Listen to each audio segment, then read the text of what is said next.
Hello friends, welcome back to my channel. This is Poonam. तो हमारे एक बार फिर से आप सभी का स्वागत करती हूँ आपके अपने चैनल पूनम एजुकेशन अकेडमी पर। सो फ्रेंड्स, आज हम जो टॉपिक पढ़ने वाले हैं बहुत ही इंपॉर्टेंट है आपके हर किसी एग्जाम को लेकर। तो बात करेंगे सबसे पहले कि आज का जो हमारा टॉपिक है वो क्या है। हमारा जो आज का टॉपिक है वो हो जाता है भारतीय राष्ट्रीय आंदोलन से संबंधित घटनाएं, किस वर्ष वे घटनाएं घटित हुई और क्या क्या आंदोलन और घटनाएं उनके अंदर यहाँ पर शामिल किया गया है। तो चलिए एक के बाद एक यहाँ पर समझेंगे सभी को। हमारा जो पहला आंदोलन हो जाता है, यानी कि पहला जो इवेंट है उसके बारे में यहाँ पर बात करेंगे। भारतीय राष्ट्रीय कांग्रेस की स्थापना कब की गई? यहाँ पर 1885 में इसकी स्थापना की गई। किसके द्वारा की गई? A.O.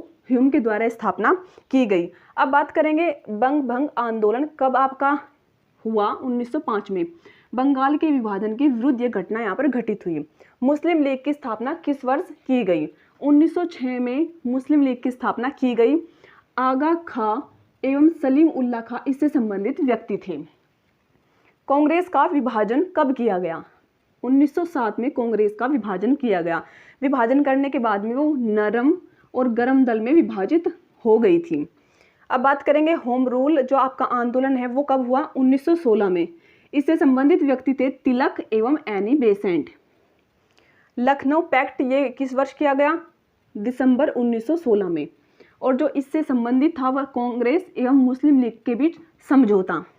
अब बात करेंगे रोलैक्ट एक्ट के बारे में। तो जो आपका रोलैक्ट एक्ट है ये बहुत ही इंपॉर्टेंट है। कई बार इससे संबंधित प्रश्न आ चुका है कि इसे काला कानून क्यों कहा जाता है, किस वर्ष ये आपका जो है लागू किया गया, यानी कि एक्ट किस वर्ष आया था। तो यहाँ पर हम जानेंगे इसको। यहाँ पर ये आया था 19 मार्च 1919 में। और इसको क्या कहा जाता है? इसको कहा जाता है काला कानून। तो यहाँ पर इसको काला कानून क्यों कहा जाता है इसके विषय में हम जानेंगे, क्योंकि इसके अंदर किसी भी व्यक्ति पर संदेह होने पर उसको गिरफ्तार कर लिया जाता था, जिसका विरोध बहुत किया गया और उसी के कारण इसको काला कानून कहा जाने लगा। जलियांवाला बाग हत्याकांड ये आपका 13 अप्रैल 1919 में हुआ था और जनरल डायर इससे संबंधित व्यक्ति हो जाते हैं। बात करेंगे खिलाफत आंदोलन के बारे में। तो ये आपका 1919 में, दोनों ही सेम आपके ईयर में घटित होने वाली घटना, यानी कि आंदोलन कहेंगे। ये आपका जलियांवाला बाग जो था उससे जुड़ी हुई घटना थी और ये खिलाफत आंदोलन दोनों ही 1919 में हुए। बात करेंगे खिलाफत आंदोलन से संबंधित व्यक्ति शौकत अली, मोहम्मद अली दोनों ही इससे संबंधी व्यक्ति हो जाते हैं। तो चलिए बात करते हैं कुछ और इवेंट्स के बारे में। कांग्रेस का नागपुर अधिवेशन दिसंबर 1920 में किया गया। असहयोग आंदोलन का प्रस्ताव पारित किया गया। इसके दौरान असहयोग आंदोलन का जो प्रारंभ होता है वो आपका 1 अगस्त 1920 में हो जाता है। महात्मा गांधी से संबंधित व्यक्ति यहाँ पर हो जाते हैं। चौरी चौरा कांड की बात करें तो वो आपका 5 फरवरी 1922 को हुआ था। गोरखपुर जिले की इस घटना के बाद असहयोग आंदोलन स्थगित कर दिया गया था। किस घटना के बाद? चौरी चौरा कांड के बाद। स्वराज पार्टी की स्थापना कब की गई थी? 1 जनवरी 1923 में की गई थी। मोतीलाल नेहरू एवं चित्तरंजन दास इससे संबंधित व्यक्ति हो जाते हैं। बात करेंगे हिंदुस्तान रिपब्लिक एसोसिएशन की स्थापना की गई थी अक्टूबर 1924 में और इससे संबंधित व्यक्ति हो जाते हैं सचिंद्र सान्याल। साइमन कमीशन की नियुक्ति की गई थी 3 फरवरी 1928 में और जो इससे संबंधित व्यक्ति थे वो थे लाला लाजपत राय। और इससे जो आपका ये साइमन कमीशन की नियुक्ति की गई थी इसके संदर्भ में इन्होंने विरोध प्रकट किया था, इनका नेतृत्व इन्होंने किया था, जिसके कारण इनको लाठियां भी इन पर पड़ी, लाठीचार्ज इन पर की गई। नेहरू रिपोर्ट अगस्त 1928 में आपके नेहरू रिपोर्ट आ जाती है और इसके अध्यक्ष है पंडित मोतीलाल नेहरू, समय इसके अध्यक्ष बने थे। बात करेंगे बारदोली सत्याग्रह।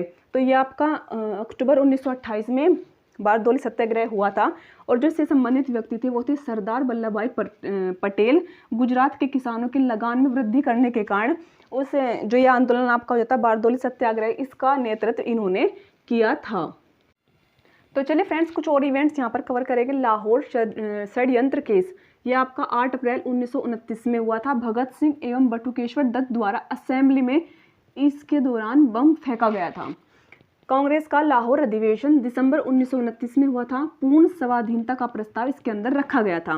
बात करेंगे नमक सत्याग्रह के बारे में जो आपका 15 मार्च से स्टार्ट होकर 1930 से स्टार्ट होकर 5 अप्रैल 1930 तक ये रहा था, जिसके अंतर्गत महात्मा गांधी जी के द्वारा साबरमती आश्रम से दांडी, आपके दोनों स्थान बहुत इंपॉर्टेंट हो जाते हैं। साबरमती से लेके जो आपका दांडी था, दांडी पहुंचकर नमक बनाकर नमक कानून का उल्लंघन इसके अंतर्गत किया गया था। बात करेंगे सविनय अवज्ञा आंदोलन के बारे में, तो ये 6 अप्रैल 1930 में हुआ था। सविनय अवज्ञा आंदोलन की शुरुआत जो यहाँ पर इसके अंदर हो गई थी। अब बात करेंगे प्रथम गोलमेज सम्मेलन के बारे में, तो ये आपका 12 नवंबर 1930 को ये स्टार्ट हो जाता है और पीएम मैकडोनाल्ड की अध्यक्षता में लंदन में आयोजित किया जाता है। गांधी इरविन समझौता जो कि आपका 4 मार्च 1931 में हुआ था, महात्मा गांधी और वायसराय जो इरविन थे उनके मध्य संपन्न हुआ था, तथा सविनय अवज्ञा आंदोलन स्थगित करने की बात इसके अंदर यहाँ पर घोषणा कर दी गई थी। द्वितीय गोलमेज सम्मेलन जो कि आपका 7 सितंबर 1931 में हुआ था, गांधी जी ने इस सम्मेलन में भाग नहीं लिया था। यानी कि ये प्रश्न कई बार आपके एग्जाम में पूछा जा चुका है, ये बहुत ही इंपॉर्टेंट क्वेश्चन आपका यहाँ पर बनता है। येरवदा सेंट्रल जेल में हुआ था, कब हुआ था? 24 सितंबर 1932 में गांधी जी और जो आपके डॉक्टर अंबेडकर के बीच में एक समझौता ये हुआ था। कहाँ हुआ था? येरवदा सेंट्रल जेल में। अब बात करेंगे तृतीय गोल सम्मेलन के बारे में, ये हुआ था आपका 17 नवंबर 1932 को। इसमें कांग्रेस ने भाग नहीं लिया था। जो आपका द्वितीय गोलमेज सम्मेलन था उसके अंदर महात्मा गांधी ने भाग नहीं लिया था, और जो आपका तृतीय गोलमेज सम्मेलन है उसके अंदर कांग्रेस ने जो है पार्टिसिपेट नहीं किया था। बात करेंगे फॉरवर्ड ब्लॉक का गठन किसने किया था और कब? 1 मई 1939 में सुभाष चंद्र बोस जी के द्वारा ये गठन किया गया था। पाकिस्तान की मांग 24 मार्च 1940 में की गई थी मुस्लिम लीग के लाहौर अधिवेशन में। बात करेंगे अगस्त प्रस्ताव के बारे में जो 8 अगस्त 1940 में लाया गया और वायसराय लिनलिथगो इससे संबंधित व्यक्ति थे, यानी कि उस समय वायसराय लिनलिथगो थे। क्रिप्स मिशन का प्रस्ताव मार्च 1942 में आता है और स्टीफर्ड क्रिप्स इससे संबंधित व्यक्ति हो जाते हैं। भारत छोड़ो प्रस्ताव कब लाया गया? 8 अगस्त 1942 में महात्मा गांधी से संबंधित व्यक्ति यहाँ पर हो जाते हैं। शिमला सम्मेलन आपका कब हुआ? 25 जून 1945 में। कैबिनेट मिशन का आगमन 24 मार्च 1946 में। ब्रिटिश मंत्रिमंडल के 3 सदस्य थे यहाँ पर, जिसका नाम था पैथिक लॉरेंस, दूसरा आपका हो जाता है स्टीफोर्ड क्रिप्स और लास्ट आपका हो जाता है एबी एग्जेलेंडर। इनका भारत आगमन हुआ था। अंतरिम सरकार की स्थापना 2 सितंबर 1946 में, जिसमें नेहरू पीएम बने थे। माउंटबेटन योजना 3 जून 1947 में योजना आई थी। वायसराय माउंटबेटन ने भारत विभाजन की योजना रखी थी। इसके अंतर्गत स्वतंत्रता की प्राप्ति जिसके बारे में आप सभी लोग जानते हैं 15 अगस्त 1947। बात करेंगे भारतीय गणतंत्र की स्थापना 26 जनवरी 1950, जहां पर जो आपके प्रथम राष्ट्रपति थे डॉक्टर राजेंद्र प्रसाद प्रथम राष्ट्रपति बने थे हमारे। सो फ्रेंड्स, सभी इवेंट इस वीडियो के अंदर हमने कवर करने का प्रयास किया है। आशा करती हूँ आपको वीडियो पसंद आई होगी। So thank you for watching this video.